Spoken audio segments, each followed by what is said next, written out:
ngayon lang, nakuha niya ang relo na regalo ni dating Pangulong Ferdinand Marcos Sr. sa dating presidente ng Senado.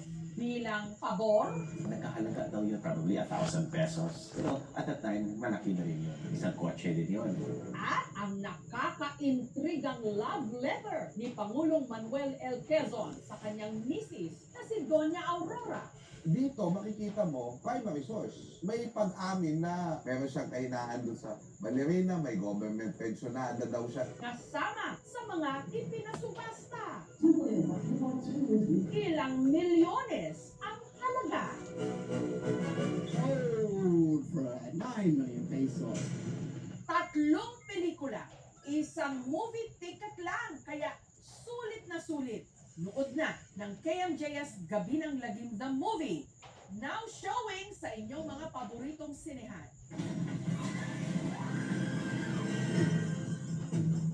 Hindi kayo madi-disappoint sa babayaran nyo kasi napakaganda talaga. Nakakatakot. It was really good. 10 out of 10. 3 movies po siya in one. Manood po kayo. Sulit na sulit.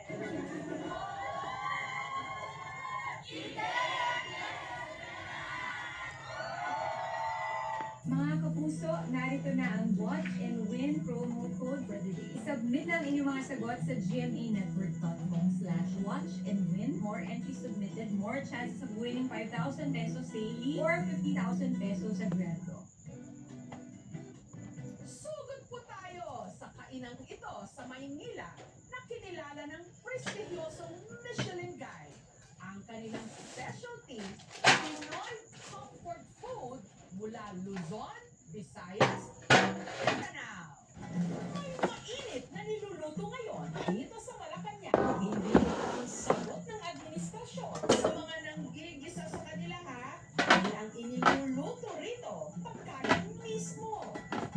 Sa labas lang kasi ng tirahan ng First Family ng Pilipinas, may isang lumang bahay na ginawang restaurant. At ang restaurant na ito, kapilang lang naman sa ginawaran ng Big Gourmet ng Michelin Guide. Ang mga putaing isinaserve nila rito, heirloom recipes o mga minana pa ng may-ari na si King sa kanyang Lolo Heracleo mula sa Ilocos at Lola Oswalda na mula naman sa Sulu.